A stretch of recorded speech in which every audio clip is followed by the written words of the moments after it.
We're back. I found out there's a delay, so nice to see you. Nice to see you too.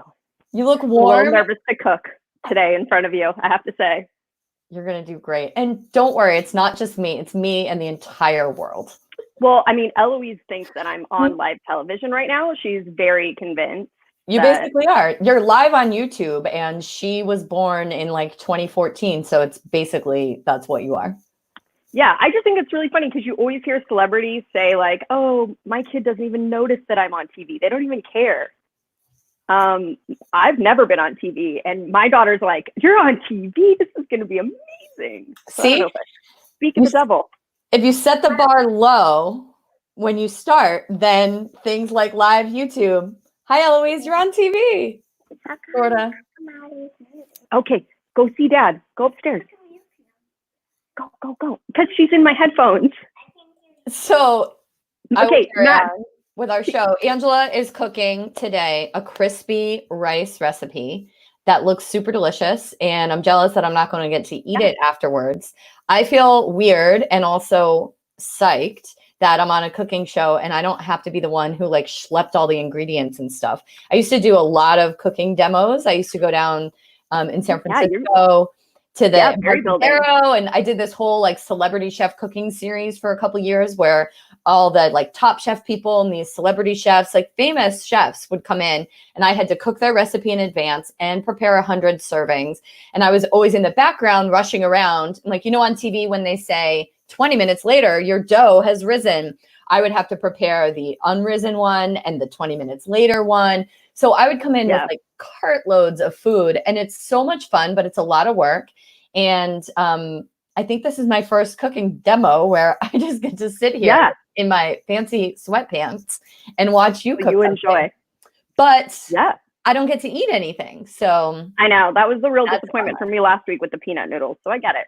Yeah, I did eat those. And this all crispy week. rice is going to be delicious. Okay, so cook something. All right. So the reason I even found crispy rice, because I've had people ask me what is crispy rice. Yes. I had no idea what it was. I was on Instagram like we're all doing now because, you know, it's what we have at our disposal for entertainment. So in Insta stories of one of the Bon Appetit, I don't know if she's an editor or if she is actually one of the test cooks, but she is great. And I love following her. And she had leftover rice, and she was doing this for breakfast. So she was making crispy rice for breakfast, which she did fried eggs on top. Seems great. See, I'm not a huge breakfast person. I don't love a lot of like traditional breakfast things. To me, like a bowl of chicken soup or a turkey sandwich, cold pizza, cold burrito. That's what I want to have for breakfast. Don't get me wrong. We're going out for breakfast. I'll totally get the eggs Benedict and the bacon and the French toast and all that good stuff. Somebody else makes it for me. Sure, I'm down. But I don't normally do that stuff for breakfast. Like I would much rather have crispy rice. Yes. So, and we have lately had a fair amount of leftover rice because I think Eloise takes after you in some respect, because when we were in Japan, she was introduced to miso soup and white rice for breakfast. Amazing. And that was her go-to every morning. Loved it. So when we got back from Japan, I'm going to write that down. I'm officially going to be making miso soup this afternoon so that I can have that for breakfast. That sounds like the perfect breakfast. It's like salty, it's warming, it's like a hug, it's delicious. Well, my daughter loves salt. So good. So it was great. So that was what she would have every single day. We bought a rice cooker when we came back from Japan. Perfect timing because we make a lot of good staple to have during a quarantine lockdown. So tell me about your rice cooker. So a question that I get a lot, and I see other chefs. I'm just going to start really quick. So I'm using a little pan today, and I'll tell you why I'm using a little pan. I've done it in a larger pan. No food waste? No, that's not why. Everyone would eat it. This, you have to flip it over, okay? I have yet to flip it over perfectly. Okay. It is, I just saw David Chang did one very similar to this on his Instagram, and he said, you will now turn it over confidently. So today I'm going to really try to do it confidently when I flip it. But I'm using a little pan because it's easier to do it right, I think, in a littler pan. Okay. Yeah. I think it's much easier to flip. So I'm trying something. I just posted a question because I know people are watching and we can see their comments. But right. I don't know if I post if they can see my comment. And my question is about rice cookers because I hear from a lot of other like, oh, I love that olive oil so much. Yeah. I used to buy like so what I'm putting in, just to go back really quick to the other recipe. So what I did when we talked about doing this is I found a recipe on Bon Appetit. This one varies. She just used white rice and did crispy rice just like that. The recipe I found asked for leeks and carrots, and that's the recipe that's posted on your site. I don't have leeks, but I did have green onions. So I just used the white part of green onion and chopped up a little bit of carrot. Excellent. I did it with this recipe a week ago and it was really good because these get like caramelized in the bottom, like when they get crispy, and it's delicious. So I am just going to saute these.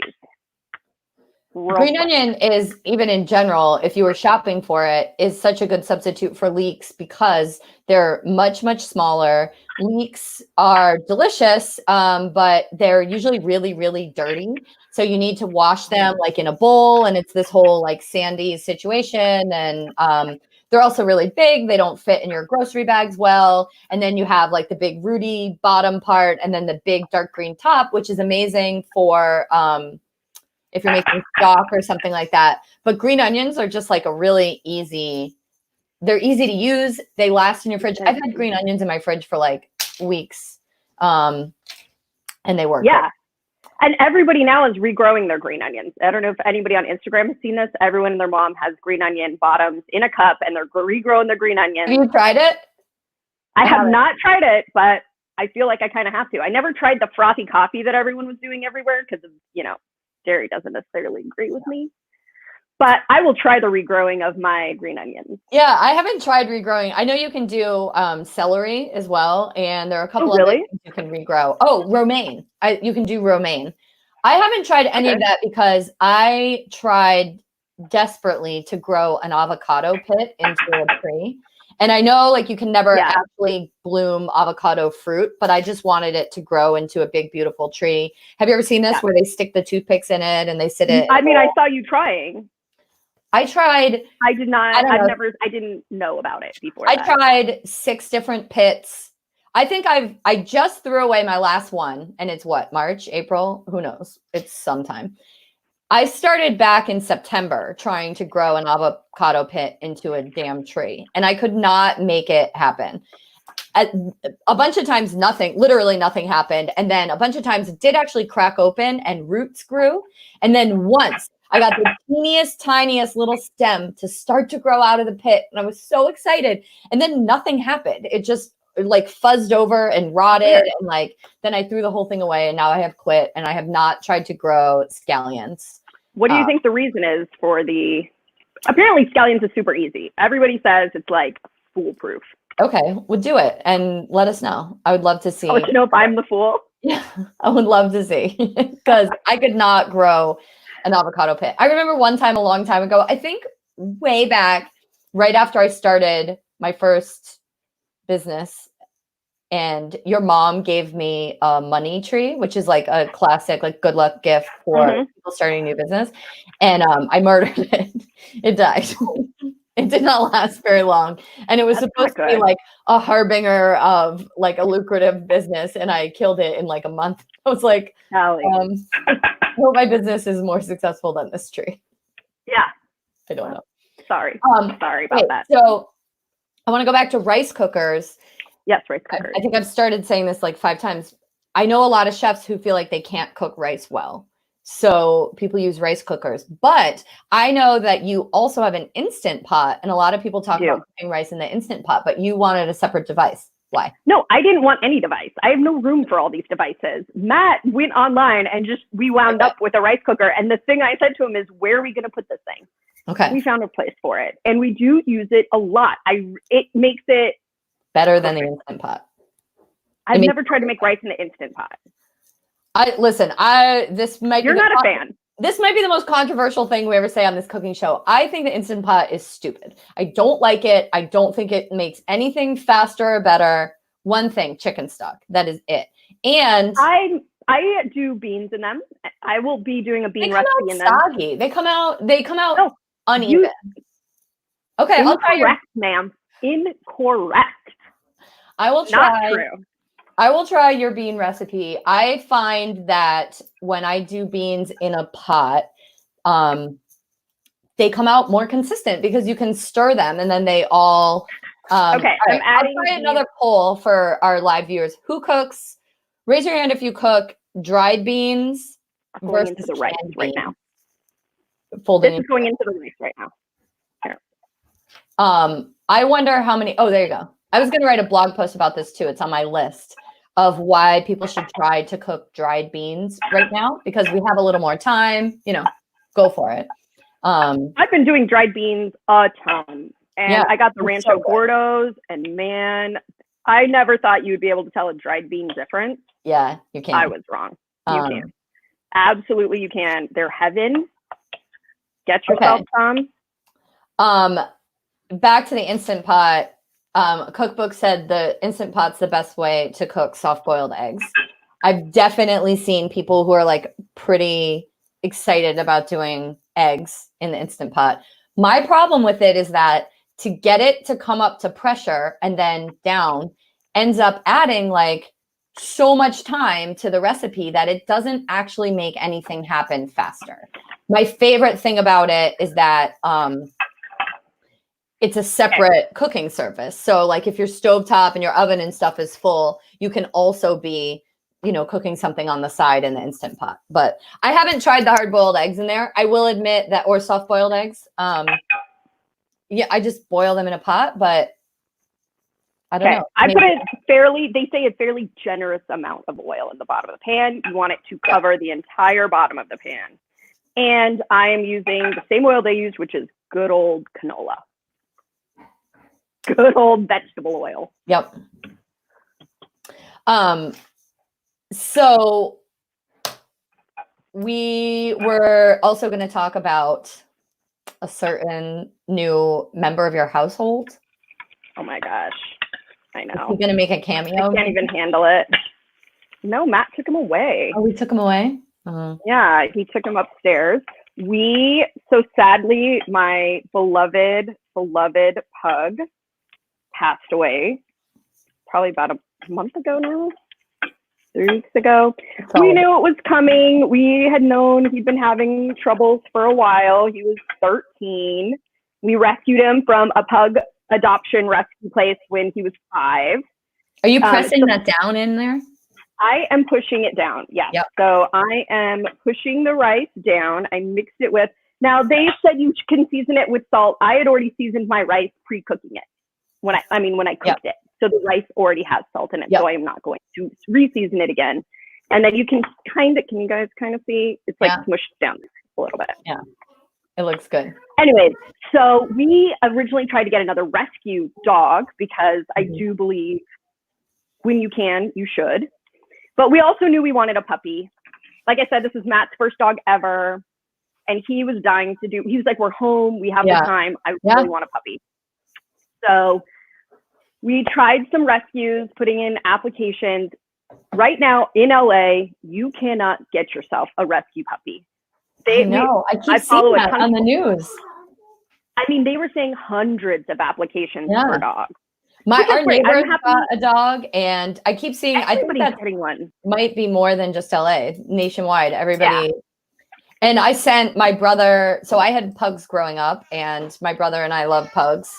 And so I'm going to turn this down a little bit, not too high. I'm turning it down a little bit so that it kind of cooks a little more evenly. She said in her Insta story.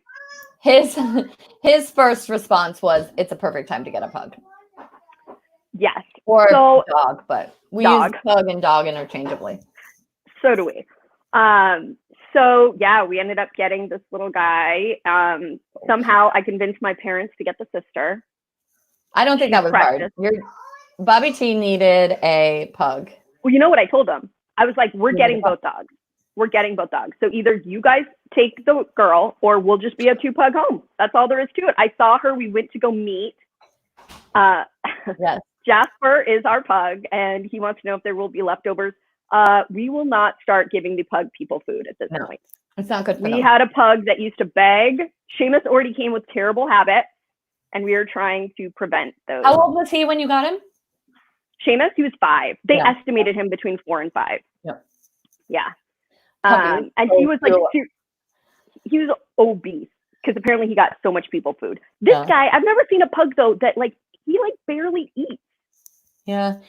So when I was in high school, I had pugs. My mom got bored. We'll leave that there.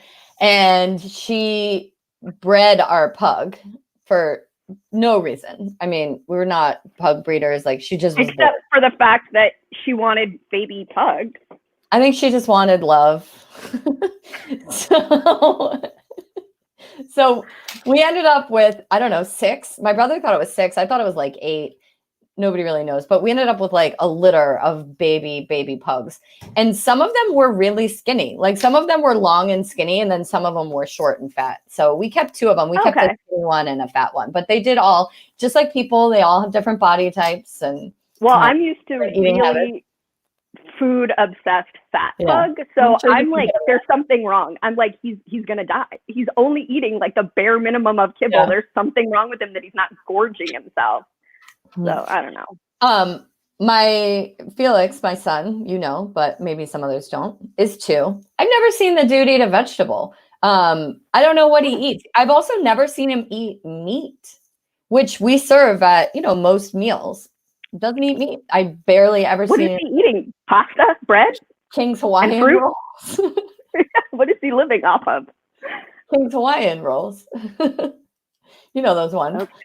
Yeah. Okay. So I'm going to do, this is what Molly Boz, that's the girl I follow, Molly Boz on Instagram. Like mostly famous. Is she famous? She's been around for a long time. Yeah.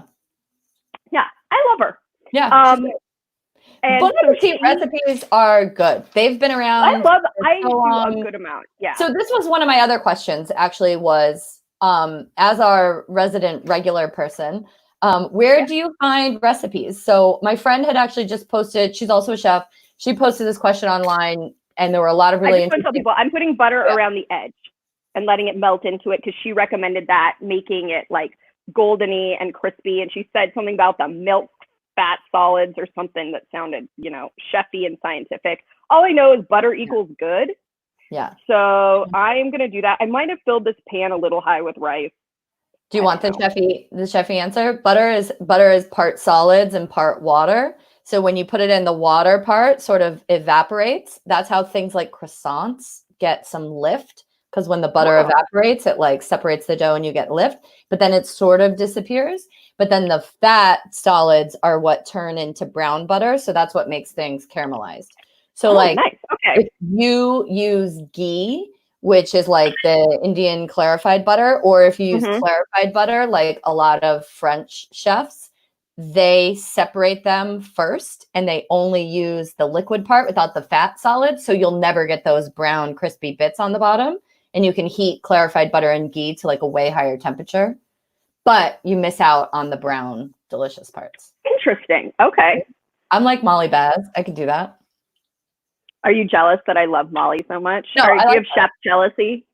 Her job sounds fun. I'll take it. Her job but no, I will say half of why I follow them is because they all are living in New York and going to great restaurants. Oh, hi from India. So please become a chef. Also, we love Indian food. So what kind of chef do you want to be? Will you make some amazing Indian food for us? What was that place I was dreaming of that we went to in LA with Sanjeet? It was that Indian restaurant. I cannot remember the name. It was like Irreverent Indian, where they took all the Indian recipes, but then did it with they did street food. Remember, it was like a bunch of Indian street food, but they put them in like a in a restaurant. It also was very like, I keep wanting to say irreverent, because they like put pork in the sag or something. Like they did it in all these like crazy ways. Like he specifically said like, this is not what my mom would cook. And it was street food, but it was also I do remember that place. I don't remember what didn't they do like a riff on in downtown LA. they did like a riff on poutine, but like Indian Oh yeah, that style was poutine. really Remember, good. it was all this Yeah. mashup, and oh my gosh, Yeah. that place was so good. I was actually thinking about that like a couple days ago, just how good that was, and I can't wait to come So I to put LA those again. units through. And you're covering it so it gets nice and crispy. Yes, I'm covering it so that the other rice on top will cook, like warm up, while the bottom is crisping up. Okay.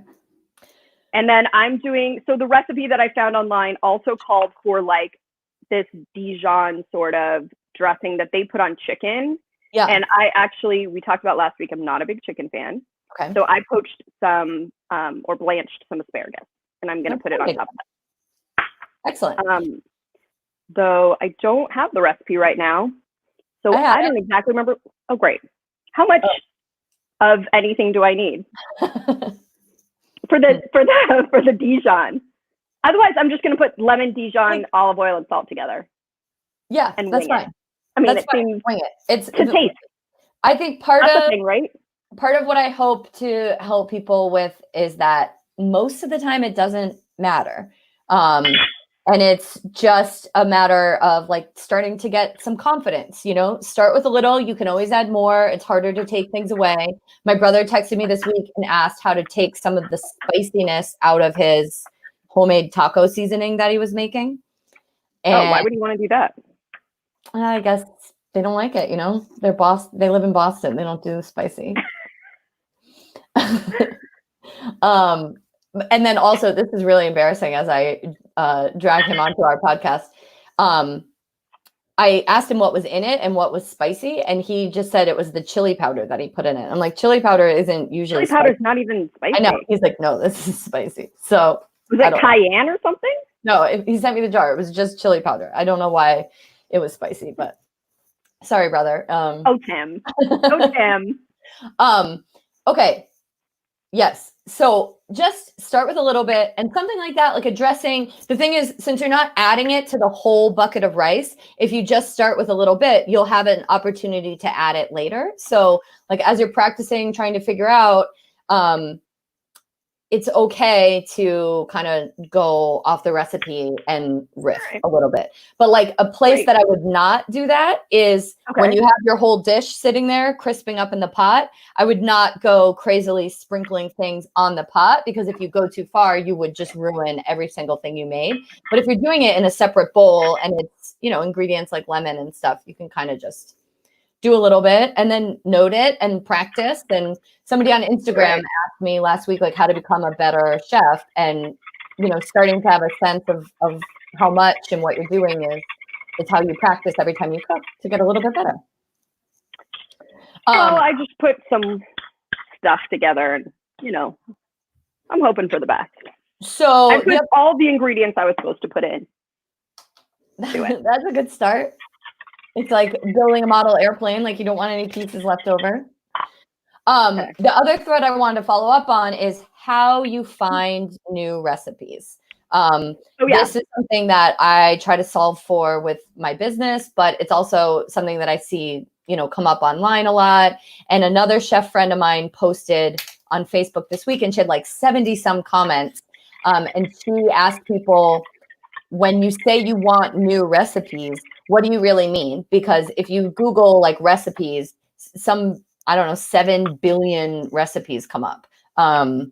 My favorite joke was that there were more recipes online than atoms in the entire universe, which may not be literally mathematically true, but it feels really true, right? There's so many recipes. You can find any recipe that you want online. So what's your process? What do you look for? Tell me so I can sell my service to more people, basically. That's why I want to know.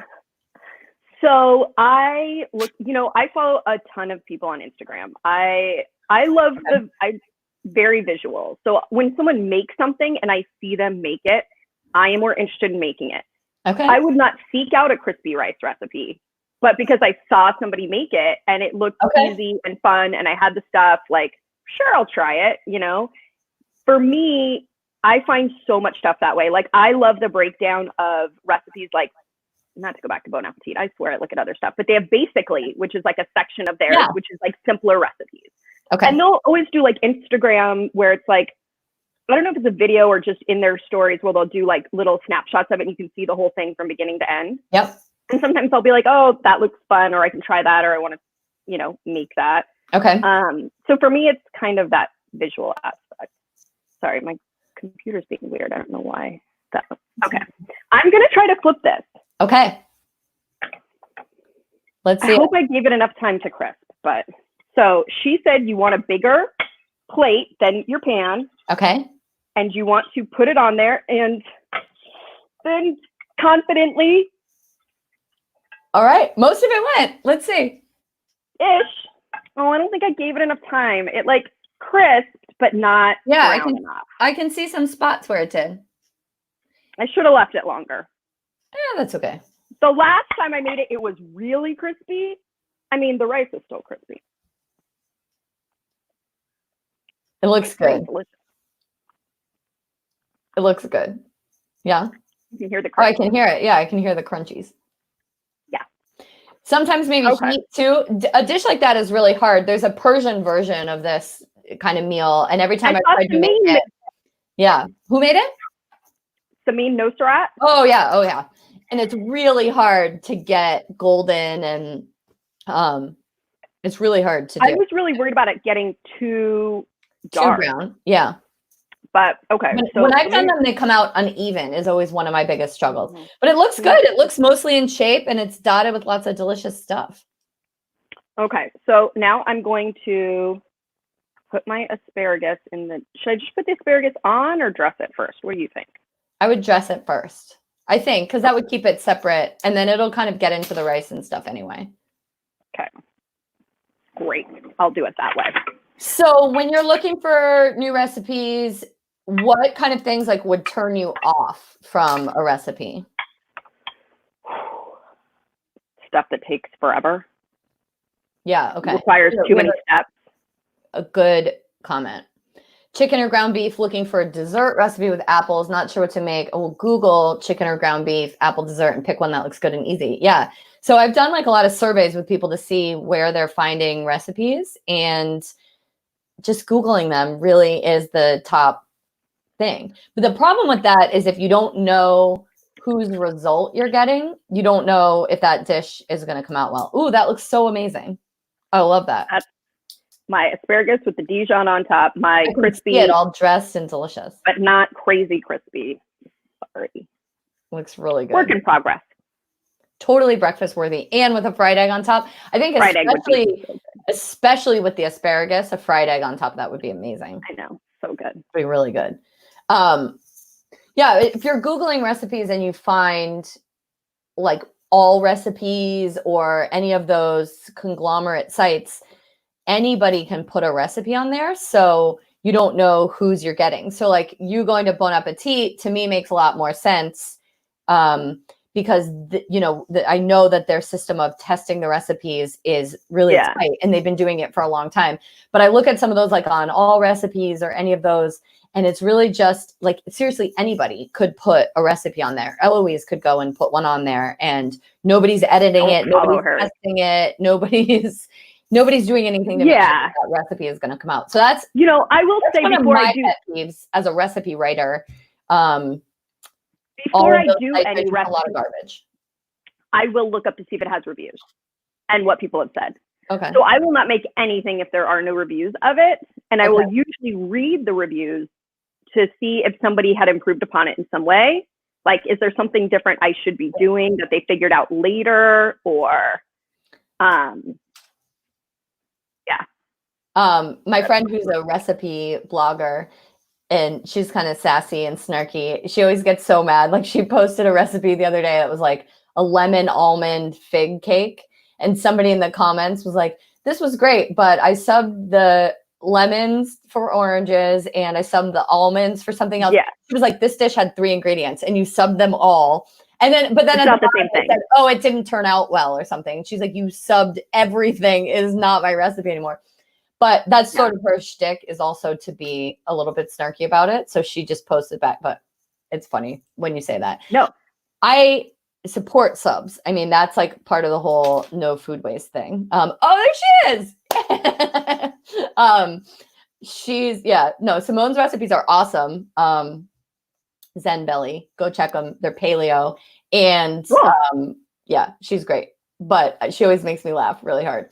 And let's see. Patty says that following specific chefs. So I'm as a chef, as somebody who writes recipes, I want you to cook my recipes. I am more into the following specific places to get recipes rather than just going to Google them. Or if you Google them, look for people you know, or I suppose looking for reviews is okay too. But I personally avoid all recipes. I don't know why I'm like targeting all recipes right now, but they are not my favorite sometimes. So you just will see what you have in your kitchen and then just make something from what you have. Not looking for a recipe. Yeah, but that's because you cook. Yeah. But I do also look for recipes. I just think if people go to look for recipes, look at where it's coming from rather than just definitely. like whatever results gets delivered from Google because, well, I didn't know we were going to get... I'm just taking off my apron. I like that apron, by the way. I meant to tell you, those are like very... Did you get that in Japan? Those are very stylish now. I didn't get it in Japan. I got it off Amazon for like $14. Really? Oh, it looks like one of those fancy ones. No, I did not pay like $80 for an apron. We have a comment about your haircut. We want to know if you're cutting your own bangs. It was a tragedy, Emily, and I can't speak about it yet. So it was very painful. Thank you for bringing it up. She said they look great. Look, they look great. No, they don't. They do not. My sister-in-law has bangs, and I was talking to her about it, and she was like, "You can do it. Try it." I was like, "I'm just gonna grow them out because what else am I gonna do?" And I was like, "Okay, I'll try." Did you do the twist, or did you just go straight across? No, I like pulled them together in a little thing because that's how my old person told me to do it, so that it would be longer on the side. I look like a cross between what's his name from Dumb and Dumber. It's always a good start. That's just good. No, and then also Janine Garofalo in Reality Bites, her baby bangs. Yeah. Okay. Mm-hmm. Oh yeah, because they're up a little high. Can you just like push them down? It's excellent. Yeah. Yeah. Oh, we have a comment from your mom. She said you cut your bangs also when you were 4. Thanks, Mom. Yeah. Yep. Apparently I didn't learn my lesson. I think I did just about as good a job now as I did at 4. My hairdresser, who I love, has written to say that nobody should try cutting their own hair. So just what I'm not like I'm not like putting in layers and shit. I just trimmed it. Just trimmed I looked like a shaggy dog. They were honestly like down to here. I had to do something.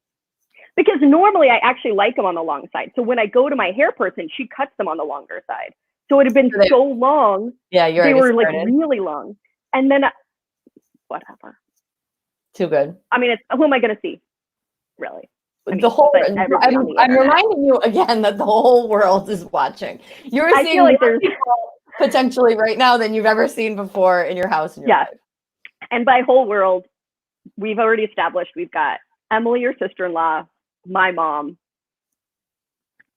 your stepmom, Patty.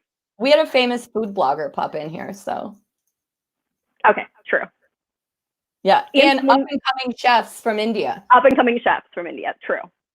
I'm embarrassed that they had to be subjected. Remember when we had our podcast, we went viral in Bangladesh one time? You don't know who's watching.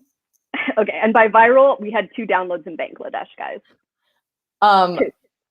Yeah, that was my favorite ever. But your husband said that meant that one guy was listening at his desk and he told the guy next to him, "Hey, I'm listening to this great podcast. You should watch it." Yeah. Well, I feel like word of mouth in Bangladesh for the friends you need was very high. Definitely. So we've got more hair cutting support coming in and more famous people watching. So great. See? Okay. So next week I'm back at it. I don't know what I'm doing next week. And watch you cook. I was going to make the okonomiyaki, which is one of my favorite like cabbage pancakes, but it's also Japanese and it's also flipped in a pancake style thing. So I think I'm going to switch it up. You just do that to like show me up. No, I think I'm going to switch it up and make something different. I actually was going to do it because I told you I started blogging, writing blogs, right? Did I tell you this last week? And my first blog post was riveting how much I love cabbage. I just feel like my people are out there. And if I write a blog post about my ode to cabbage, people will find me. I actually think you're not alone in that. I just saw something else about all these ways to use cabbage and how you should, cabbage lasts forever. And that was my post. Wasn't we just reading mine? Maybe it was. No, it was not your post. Coconut rice and fried chicken. So I love to eat fried chicken. I'm not an expert at making it. It's just messy. See, I'm not alone in it. People are finding me. Corned beef and cabbage. See, there is cabbage. I knew I was onto something when I started blogging about cabbage. Now I've totally lost my train of thought. Oh, that's why I was going to make the okonomiyaki, because it's like a little bit of rice flour, water, and then you do like shredded cabbage and you make like this pancake. Did you eat any in Japan? I've never been to Japan. No. They call them like street pizzas. They kind of flip them and then they top them piled high with all. This is my impression of it. I will say I ate ramen like 5 times when we were in Japan. Well, a lot of meals were ramen. So, with vinegar, no, there's no such thing as over participating here. That's not at all. We appreciate it all, Emily. Definitely. So I will probably switch up my recipe so that it's not too similar, but I don't know. I don't know what to make. We'll see. But we'll be back. I mean, I feel like it's kind of your job, so you'll find something pretty. It's kind of my job, not only to make stuff, but to help people decide what to make. What to make, right? Menu block is a real thing. That's like the number one reason that I think you just get fatigued. You get fatigued. Like you just get fatigued from the stuff you make, stuff you're familiar with. And the thing I'm realizing, which is why I was like pelting you with questions on how you choose recipes, is that people want new recipes, but there's not a shortage of recipes. So that's not what the problem is. The problem is that you want something that you can pull off that like fits the mood that you're having, that is different enough, but your family will still eat it. So there's like this whole balance that people are looking to find. Cabbage and oh, look at that one. Perfect timing, Patty. Plugging the ends and stems. This is what I was looking for. Thinking about food fatigue is like a real thing. It's not it's just the act of somebody choosing for you. So, and I feel like now, having been home for so many weeks and so many weeks ahead, and I've been cooking so much all the time. I'm so sick of cleaning my kitchen. Yeah. That like food fatigue right now, it's just like, honestly, you get to the point where like, I'll just make whatever's frozen in the freezer because I don't want to have to think about making something right now.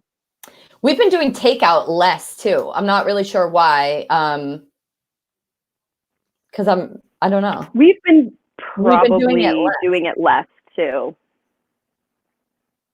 I don't know. Anyway, I will find something to make. We will do this again next week. And our goal is to go for 12 weeks, which ends on 4th of July when I'm supposed to be in LA. And I'm getting nervous. I really hope I can be there because you will be here. That's cool. It's one of my favorite trips of the entire year, 4th of July in LA. It's like a 10-year tradition. Gotta happen. I know. Eloise and Ramona need it to happen. I know. I hope. But anyway, thanks for tuning in, folks. And I'm going to eat my crispy rice. Do that. Yeah, I'm going to have to go make lunch now. I'm very hungry. So if you have any requests, pop them in the comments. And then puppy pictures, that's totally fine too. Someone do my job for me and tell me what you want to see me make next week. Yeah. Well, enjoy the day and always fun. See you later. Bye.